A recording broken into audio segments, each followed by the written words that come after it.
Bonjour à tous, on se retrouve aujourd'hui dans cette nouvelle vidéo de présentation de matériel, mais celle-ci est un peu spéciale. En effet, je vais vous passer en revue quelques matériels que j'ai donc dans mon cabinet.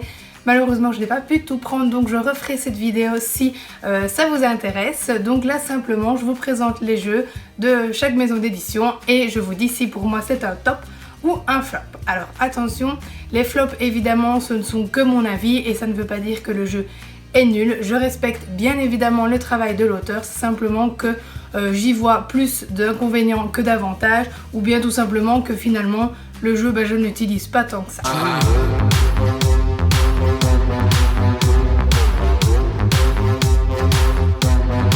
Je vais donc vous montrer des jeux de maisons d'édition tels que Orto Édition, Site Inspire, Orto et Logo et autres, mais également des jeux du commerce que soit j'adore, soit j'aime moins évidemment. Alors on commence tout de suite avec le premier jeu, Vocamo de chez Abba. Alors pour moi un gros top, j'adore ce jeu donc qui travaille, si vous vous rappelez, la conscience phono. Donc je ne vais pas vous réexpliquer chaque jeu puisque je vous ai fait des vidéos normalement pour tous les jeux que je vais vous montrer aujourd'hui, et évidemment si vous souhaitez revoir la vidéo et que vous ne la trouvez pas, vous pouvez me contacter sans problème. Le matériel suivant c'est Cognitif et Créatif de chez Site Inspire. Alors top, génial pour avoir des idées et pour travailler le langage écrit, donc avec les adolescents surtout. Le suivant c'est Albus Agent Immobilier de chez Kérosène. Top pour la compréhension de textes courts avec les adolescents. Camille et Lucien de chez Orto Édition, malheureusement un flop.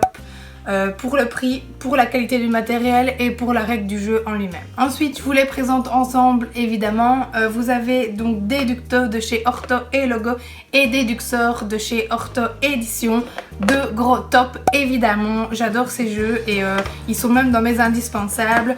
Une vidéo que je vous ferai prochainement également, comme je vous avais fait l'année dernière, les indispensables 2017. Et bien il y aura les indispensables 2018. Le jeu suivant c'est Qui va sauver la princesse de chez Placote. Évidemment un top pour le langage oral avec les petits. Déjà vu de chez Gigamic, top pour l'attention, concentration, mémoire, inhibition, flexibilité mentale, je l'adore, et pas que pour le cabinet, aussi à la maison. Ensuite le petit jeu Devine-tête, j'ai plus la boîte, j'ai juste le sachet, mais je pense que vous connaissez, hein, ou bien on peut l'appeler Suis-je une banane. Donc ça évidemment top en langage oral aussi avec les petits ou même les plus grands, et surtout pour la construction de questions. Ensuite chez Orto Édition nous avons donc Bouge qui veut et Bouge qui peut. Donc là les deux évidemment je les présente ensemble. Top tous les deux, en langage oral comme en langage écrit, c'est vraiment aussi mes indispensables. L'année dernière, le Bouge qui peut était dans mes indispensables 2017 et je pense qu'il sera toujours dans mes indispensables 2010. Ensuite de chez Djeko, j'ai Oudor Dodo, un tout petit jeu, pas cher et un top pour le langage oral chez les enfants. Bon, finalement il y a beaucoup de top. Hein. On continue avec Qui cherche quoi où de chez Placote, encore une fois un top pour les enfants, les petits en langage oral, pour comprendre les questions. Les illustrations sont vraiment magnifiques, donc celui-là je l'adore. On continue avec Cartaflex de chez Orto et Logo qui malheureusement sera un flop sur ma liste pour la taille de la boîte, le prix, le nombre de cartes. Ensuite de chez Site Inspire, on a Croque-Nombre pour travailler les tables de multiplication. Top. On continue avec du matériel de chez Orto Édition, vous les aurez reconnus, il s'agit donc des 3 mêmes observations. Top et indispensable pour les enfants comme les ados, comme les adultes, en mémoire, attention, concentration. Ensuite, dans les éditions Le droit de perdre, il y a Comment j'ai adopté un gnou, et il y a le même avec le dragon, mais je l'ai oublié au cabinet. Gros top pour le langage écrit surtout. De chez Placote, La pêche au son. Top pour la conscience phono chez les petits. De chez Piatnik, Tête de pioche.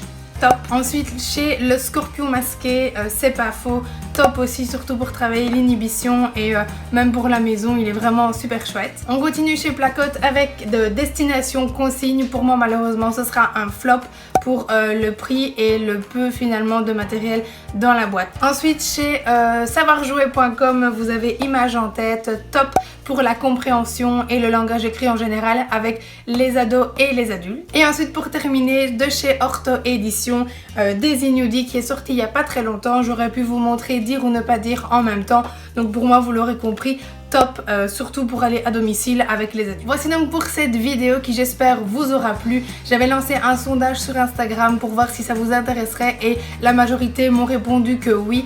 Je voulais vous faire une vidéo que de top et une vidéo que de flop, et puis je me suis dit que finalement il valait peut-être mieux tout mélanger pour ne pas faire une vidéo non plus trop négative. Encore une fois, les flops ici ce ne sont que mon avis et je pensais quand même que c'était bien de vous faire une petite vidéo comme ça, puisque comme vous le savez, moi la base de mes vidéos ce sont présenter le matériel et le contenu. Évidemment si j'ai un coup de cœur je vous le dis, mais je ne suis jamais négative dans les vidéos parce que mon avis, ça n'est que mon avis, encore une fois, ça ne vaut rien. Peut-être qu'un flop pour moi sera un top pour vous et inversement. Donc je ne veux pas vous influencer, surtout négativement, vers un jeu, ça c'est clair et net. Mais voilà, de temps en temps, je pense que finalement ça fait du bien une petite vidéo comme ça, et peut-être qu'elle pourra vous orienter aussi sur l'achat de certains matériels. Donc n'hésitez pas, si vous voulez plus d'informations sur l'un de ces jeux, j'ai sûrement les vidéos pour tout, à part 2 ou 3, mais je pourrais vous en toucher un petit mot plus en profondeur si besoin. Bref, dites-moi si cette vidéo vous a plu, dites-moi aussi dans les commentaires si pour vous ce sont des tops ou des flops, ce serait sympa d'avoir l'avis un peu de tout le monde. Et ben on se retrouve très prochainement pour une nouvelle vidéo.